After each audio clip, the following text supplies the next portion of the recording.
in Cape Town there on the steps of Parliament. All right, let's continue the conversation around the controversy surrounding tenders, concerns over the integrity of tender processes at the South African Police Service in particular. They've been brought into sharp focus following General Mkhwana's sensational briefing on Sunday. The General raised serious alarm about irregularities and inefficiencies in SAPS tendering. While some tenders have reportedly succeeded, questions remain about how many have failed or fallen short of expectations.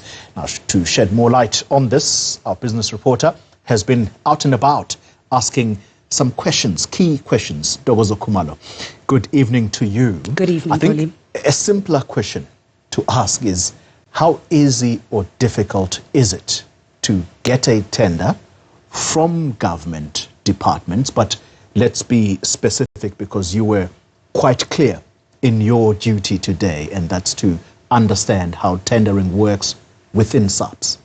Well, it was difficult to get those answers, Goli, I must admit, with a lot of those that I reached out to not wanting to answer my questions, saying it's rather risky to touch this issue. But I did get some people to speak to. But before we get there, there's a few steps before you even submit a tender, which is meant to really ensure that the business that is about to bid knows exactly what is expected of them, knows the documents they need to get ready, knows the processes that will be followed, and there is a compulsory meeting where they're supposed to be briefed around avoiding irregularities when it comes to tendering. So actually submitting the bid is like step number 6.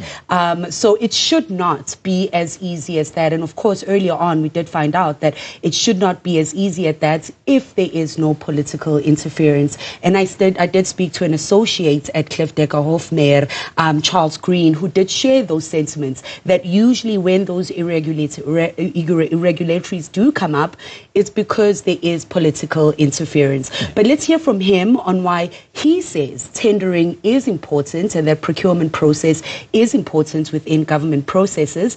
And then let's hear from Minister Senzo Mkhunu on where he said some of that 120 billion rand budget for the 2025-26 financial year would go to.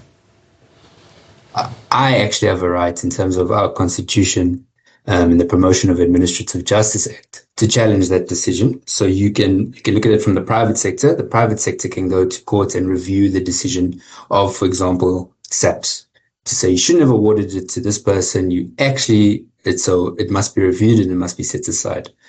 And then secondly, that if you look at it from a government point of view, is obviously it affects public expenditure. So you've now awarded something, you may very well be soon due to pay them something that actually they don't deserve and they shouldn't be paid for. So in those instances, our law clearly states that, look, once you've made a decision to award, that's binding. So the organ of state, once it's found out that it's made this award, it would have to go to court and self-review its decision to award that contract so that it would no longer be bound to that decision. So that's the other way. And then what also happens is that you may find, and this happened a lot during state capture, and if you look at a lot of what the Special Investigation Unit does, is that you may find that you've awarded a contract years ago, and on your 4th year, you pick up irregularities and problems and issues with this tender. Then you can still self-review, but there's also other bodies that are involved that you can register complaints to or investigations. So, for example, National Treasury, as you said, definitely is the oversight of public procurement in South Africa. So you can go as the accounting authority or the accounting officer of SAPS and say, look, we've got this complaint, we have this allegation, can you please proceed to do an investigation? Reducing the murder rate, reducing illegal farms, dismantling drug networks, fighting gender-based violence and femicide. Those are the 4 that are the top priorities. But in addition to those, we have committed to dealing with illegal immigration, reducing organized crime, reducing stock theft and cash in transit, reducing gang violence, clamping down on illegal mining and tackling corruption within the SAPS. Now, to deliver on these, we've identified a number of enablers, namely the enhancement of technology within SAPS, strengthening intelligence, that is crime intelligence, capacitating and upskilling our detectives, improving forensic services, and improving fleet management and any other support system that is required in terms of assisting police in doing their work. We have committed to upgrading our infrastructure, especially police stations, and support, administrative support to be given to them, and improving working and living conditions for police officers. So, Xoli, as we heard here, and really the part that we missed from CDH around the importance of tenders, is that it is public money that's being used for all these projects, as we heard from Police Minister, improving infrastructure, improving technology to enable the police to really fight crime and corruption.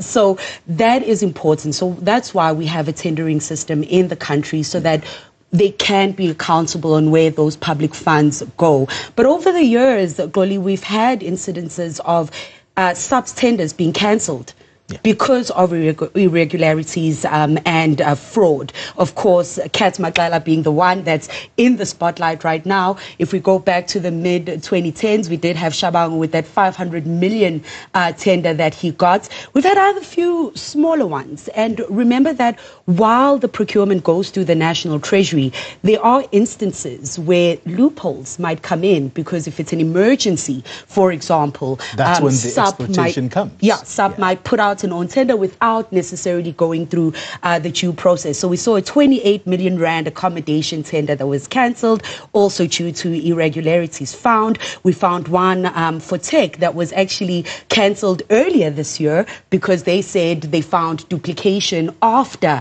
it was awarded to the business. So that business, as I understand it, still fighting that out, because the question was, how could the SAPS procurement team not see that there was duplication all the way until the tender is issued?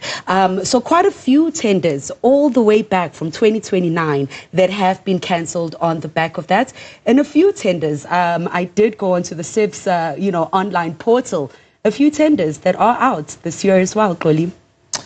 Dogozo Kumalo, thank you very much indeed. And we are going to be picking at this at every angle. Thank you very much for giving us some insight on the tendering within the South African Police Service. When News at Prime continues, we'll be in conversation with National Assembly Speaker Thoko Didiza. This is on her